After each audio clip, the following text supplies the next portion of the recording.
Hello and welcome back to the Marathon Agent Podcast. I am your host, Antonio McNeil. Let's get started. We are going to talk about more real estate today. I'm feeling great. I'm feeling blessed. Thankful for everything that I have.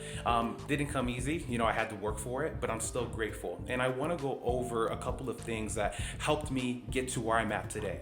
With two properties under my belt, having my own cars, my own lifestyle that I can maintain that I never thought I would have, I started at the bottom and I had to build myself up. And if you're watching this, you're probably in the same position that I was at 6 years ago, where you're just starting in your career as an entrepreneur, real estate agent, and you're trying to find a way out. You're trying to find a way to build up quick because you're tired of living at ground zero. You want to get up to a different level. Big part of my success and me getting to the level of entrepreneurship that I'm at was from my part-time jobs while I was building up my career. The benefits of having a part-time job, family, I'm telling you, there are so many benefits. There's not just one, and we're gonna go over a couple of them today. It's very underrated, especially for Gen Z, my generation, where we think these part-time jobs, these startup jobs that fast food restaurants, retail jobs, they're just not, like, they're pointless, but they're really not. You have to find the reason for having that job. There's always a purpose. Finding your why. As an entrepreneur, you have to find your why, your reasoning for doing everything you're doing. The long grind hours of building up your career to become a successful agent. Finding a reason. Is it for family? Is it for yourself? Is it for buying a house? Is it to go on a nice vacation? What is your why? For me, I had to figure out my why and my reason for getting startup jobs, retail jobs, fast food jobs while I was trying to build up a real estate career. What was my reason? We're gonna go over those reasons right now. For me, getting some of these part-time jobs that I had at the time, I didn't realize it. It helped me overall as a person, just with talking to people, with how I socialize, interact with people, how I am so comfortable being who I am now in real estate. It all starts from these two specific jobs that I had back when I was 19 and 21. I was 19 years old, and as soon as I got my real estate license, I was approved and I was waiting for it in the mail. I got a job at Forever 21. Yay! Nice little job at the mall, and it was a great experience. Always on the floor, asking people, "Would you like a bag?" The girls would come in, and they knew I was already energetic, and they're like, "Oh, can you help me pick out an outfit for my boyfriend?" All that type of stuff. It was so fun. Oh my God! You would think that I was a straight man getting all these numbers, but hey, it's all good. And in that process, though, I was able to really talk and ask questions, listen to the clients, what they're looking for, try to see if I can help them find the type of product they're looking for in the store. And then you start creating like a bond, just even if it's for 2 minutes. And doing that alone was helping me with my communication skills. It was so helping with me talking to people by being on the floor at Forever 21, offering a bag for your clothes, trying to offer help on what kind of shirt to pick out. That type of stuff was really helping me build up my communication.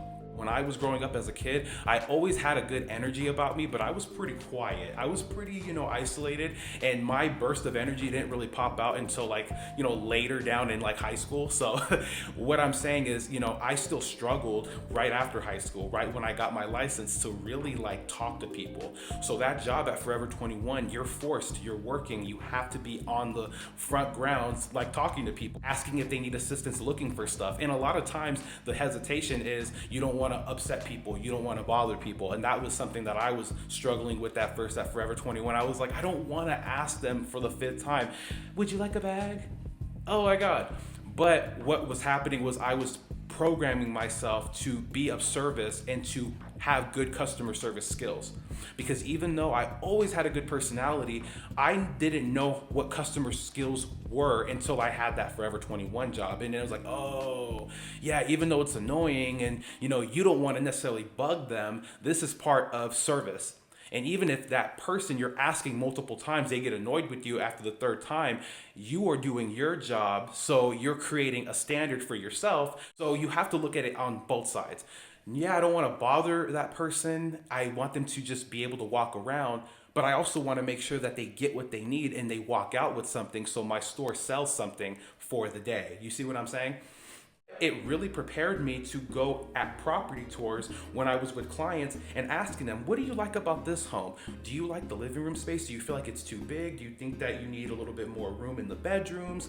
What did you think of the kitchen layout? Did you like that it was open concept? Did you like the island that was placed? Asking those types of questions, I don't think I would have been so detailed with the questions that I asked my clients in real estate if it wasn't for the questions I was asking at Forever 21. Would you like a bag for your clothes? What type of product are you looking for? What size do you need? Then I'm going to real estate just like a year later and I'm asking, what's your price point on the house? What do you feel comfortable spending monthly? All of those types of things. It created a customer service monster, which is a good thing. And I was able to do that by having that job at Forever 21. Now, this was my first job at Forever 21. That was the first one. I was 19 and I was still trying to work in real estate. I was still struggling though. Biggest reason why I was struggling with my job at Forever 21 while trying to build up real estate was because of the flexibility at Forever 21. So when you are looking for a part-time job, because I am suggesting this in the video, you should look for a job that offers you time for your business while also making time to bring in money from the part-time job. I was already like 2 years almost into real estate. I left Forever 21 because I thought I sold like 6 deals. And I realized shortly after leaving Forever 21, only having 6 deals, I needed a little bit more. I needed more like backing, like consistently. I couldn't just rely on 6 checks for a year. So I decided to, swallow my pride and get another job, which was In-N-Out. And In-N-Out really helped my career in a lot of ways. It's because of the company I was working for. In-N-Out is an amazing company to work for. I don't care if you're flipping burgers. I don't care if you're doing cleanup crew, which is what I was a part of. It's an amazing place to work at if you are looking to build up or, start somewhere to get to your entrepreneur or your real estate career quicker. First thing that was a complete difference from the first job at Forever 21 with this job at In-N-Out was my flexibility on hours. The flexibility of hours that I had at In-N-Out were amazing. I was cleanup crew and my hours were from 4 a.m. to 11 a.m. When I first started In-N-Out, I was doing the regular hours that I was doing at Forever 21, but I started to quickly realize that I can't be working at In-N-Out from daytime to nighttime when I could be showing properties in these time slots from 11 a.m., 12 p.m., 1 p.m. I can't be working at In-N-Out. So I quickly went over to cleanup crew when I got hired 2 months after, and I started working from 4 a.m. to 11 a.m. with a free lunch, okay? That was an amazing thing for my real estate career. Having the flexibility to go into work at 4 a.m., leave at 11 a.m., have a nap for about an hour, and do real estate showings, marketing, emails, follow-up calls from 2 p.m. to like 8 p.m. every day, 5 days out of the week. That helped my real estate career. So follow me.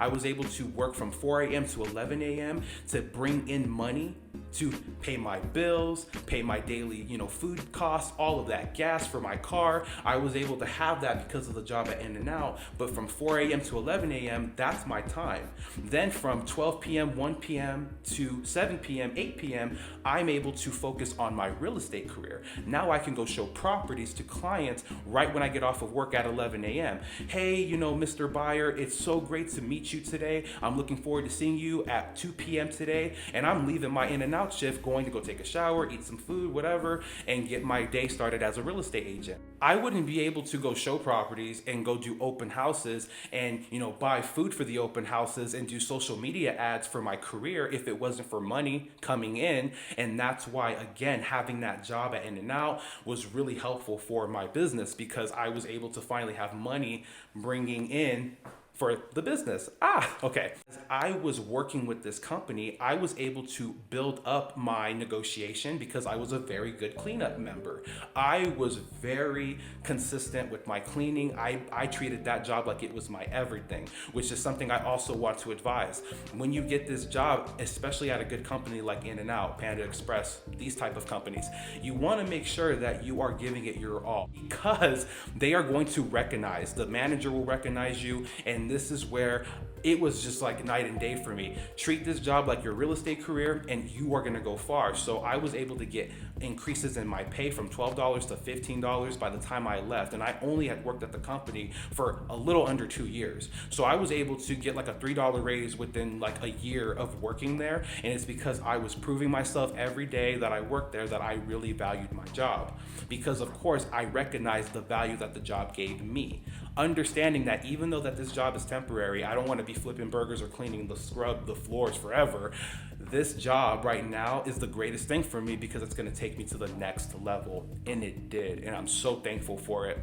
When I was at In-N-Out and I was 20 years old, 21, for me, you got to think, do I really want to stay here longer? And if I do, great. There's nothing wrong with that. And you know why? Because at certain companies, if you have a place that you're working at while you're building up your career in real estate or being an entrepreneur, let's say the company you're working at for part-time, they have good benefits. And let's just say that your real estate career doesn't work out, but now you've established yourself at this company that you've worked for. For me, it was In-N-Out. I had the opportunity to stay at In-N-Out and build myself up to become a manager, which is something that the managers told me at the time I could do. But they wanted me to focus more on the company, In-N-Out, versus my real estate career. Now I have a choice to make. My real estate career was still kind of like building up, but not really fast, but it was still building up. Do I want to continue this part-time job and, keep building up my business? Or do I want to just forget real estate and build up myself and become a manager, make 6 figures at a fast food industry? There's nothing wrong with it. What do I want to do though? I don't want to do that. So, eventually I left In-N-Out because I knew that it wasn't a permanent thing. It was very temporary. It was a 2-year temporary job, but it was a necessary temporary that I needed for my life. Necessary temporary. It was a necessary temporary. And again, going back to that, with that job, I also had the structure with the company. I had the managers checking in on us every week, seeing how the rapport of the workers were. So there was a lot of accountability there. So I learned a lot about how to be accountable for my own actions, how to keep up with consistent work, and how to have flexibility with my 24 hours. A lot of times we look at 24 hours in a day like there's not a lot of time in a day. But if you're able to find ways to structure a part-time job while building up your real estate career and you utilize 12 hours of 24 hours, you can get a lot done by just having a flexible job that allows you to have time to build up the career that you're really aiming to get. Whether it's real estate, whether it's being a business owner for a restaurant of your own one day, you definitely should start working at a retail or a fast food industry type of job in your beginning stages if you have the opportunity to do it within your schedule while building up your career. It's the best decision you will make. Look at the companies before you start applying. I would say look at 3 to 4 companies to work for. And again, even if it's retail, even if it's, fast food, it's a temporary necessary. You really want to focus on the best temporary necessary that you can find, whether it's a fast food job like In-N-Out or it's a job like Forever 21. If you find something in a retail fast food industry, a type of company that really values customer service, that values workmanship with the employees, if you find companies that really highlight customer service things, you are definitely working the right direction and moving in the right direction on finding the right part-time job for yourself. You want to have a part-time job that's temporary that helps you build up skills for your career down the line, if that makes sense. Don't look at this as just like a whatever job. Look at 3 to 4 companies that can interview you so you can hopefully get one of those jobs or more that will help you build up your career. But finding the right job is the key to that. And when you are taking the interviews with these companies, let's say Panda calls you back, In-N-Out calls you back, Forever 21 calls you back, great. If these companies start calling you back, this is the perfect time to show yourself as your best self. Give the first impression like no other. Ask the questions that you need to ask the person who's about to employ you, like what the benefits are for health insurance, extra pay, commissions, any of that. Find out everything that you need to know before you get the deal, because not only, well, not the deal, but the job, because not only does it show that you're being proactive with the person that might hire you, you're showing that you really care about the job that you're about to get, that you take it serious. And let's be real, a lot of us as Gen Z especially, we think that nobody cares about these jobs, these managers at McDonald's, they don't care about the people they hire. No, some of them really do. Some of these managers at McDonald's, at Jack in the Box, or whatever, they care. Like, some of them love being a manager. So if you come in with this like nonchalant attitude, like I could care less, yeah, they may hire you because they need a body, but you're just a body. You're not somebody. You're not like valuable. I mean, damn, that's harsh. But you know what I mean, right? Like, you definitely want to have that first impression as the best impression. So the person who may hire you wants to invest in you right when you start and help you get opportunities to build in the company. So not that you can just work for the company forever, but that way you have more money and resources to build your career as an agent or an entrepreneur.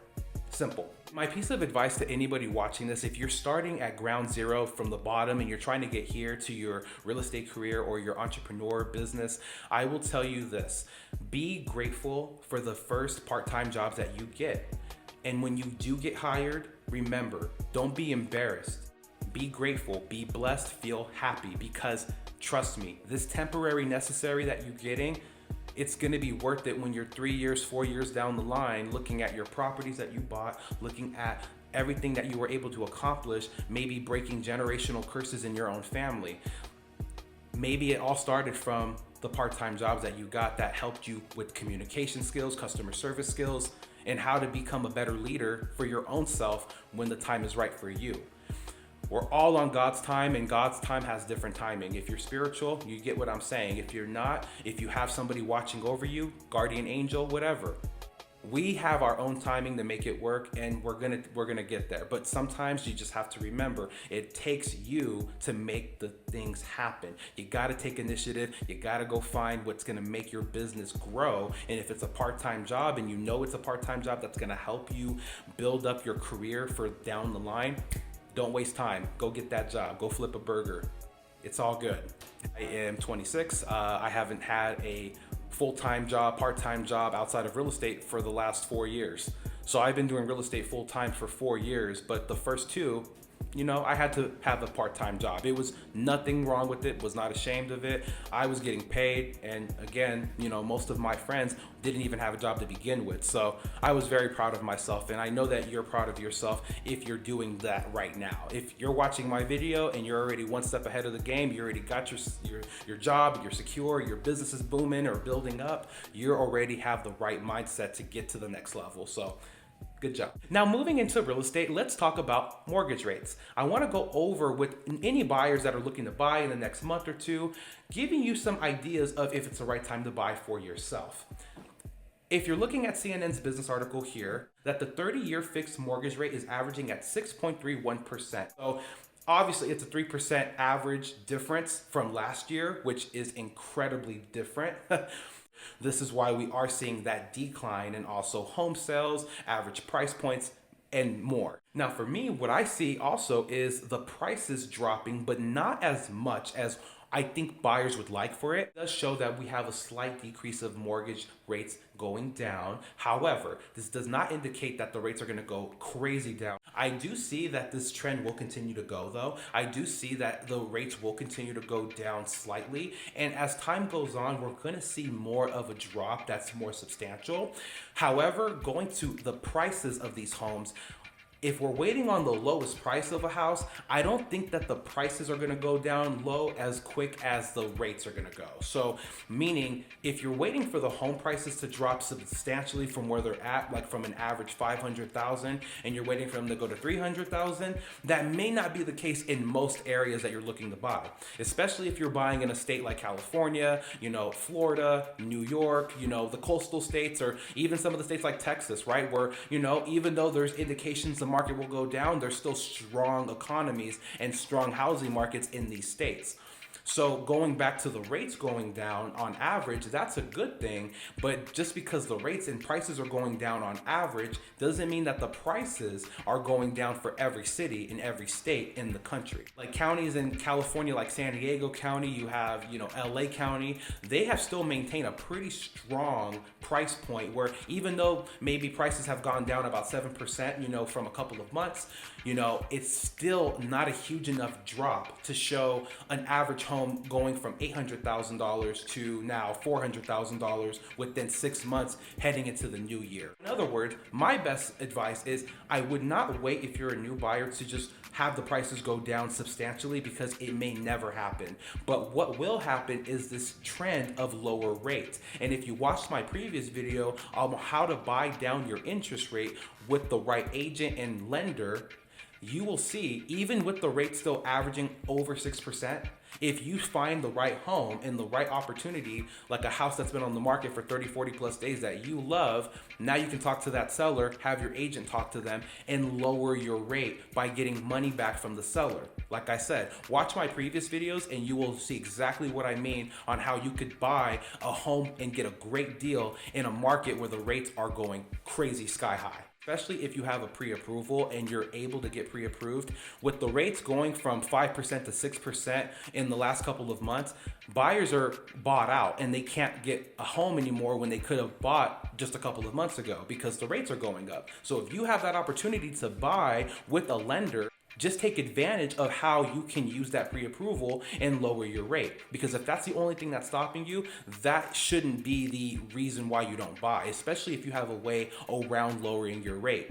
And again, with the price points, I understand that that's also a concern. You don't want to buy a house and then it just drop in price. But always remember this, in the real estate market from time, like the beginning times, real estate will always go up, it will always go down. But if you see the markets and you see how real estate always goes up, when it goes up, it goes up. So you might have a period of time where you buy a house in the first year or two, you may see a decrease in value. But hey, if you hold on to that property for long enough, for 5 to 10 years, there is a good chance, a very high chance, that you are going to see an increase in profit when you're ready to sell 5, 10 years down the line. For me, with my house here in Palm Springs, when I purchased the property, I bought it for, right under $300,000, $295,000. I bought the home for $295,000. 1 year later, you're looking at my same neighborhood where houses are now selling for $750,000. Whoa. But now you look into 2022 and those same homes that were selling for $800,000 last year are now kind of going back down to $700,000. So again, I seen an increase in profit, a huge increase in 1 year, then I seen a decrease, and now I'm seeing somewhat of a little stagnant, area of consistency with the pricing. So again, I have my ups and downs with the pricing of my house. I might lose money, but I will always get money back if I wait it out long enough. So if the price is too much for you, if you think it's too much for you, just think around it. Think about how you can get the best deal by lowering your rate. And I guarantee you, if you lose money on your house, just hold on to it long enough so you could see the benefits of what homeownership is about. Because when you're ready to sell in 5 to 10 years, you're probably selling because you know you could sell your home and make $100,000 or more once you sell it. And that's a good trade-off for me personally. And that's all for today's podcast. It was a short one for this week, but I thank you so much for watching. We are going to have some more videos coming up for you next week. So until then, please like and subscribe. It helps grow the channel. I'm trying to get as many people involved with the marathon. I want everybody who's Gen Z, millennial based, to be a part of this program and be a part of the journey, because I believe in a lot of you. I know a lot of you are right there to becoming that entrepreneur that you want to be. And if there's anything that you want me to discuss in the future that talks more about my career or goes into more real estate topics, let me know. I'm an open book and I'm here to help you. Until then, have an amazing day and go be amazing. Take care.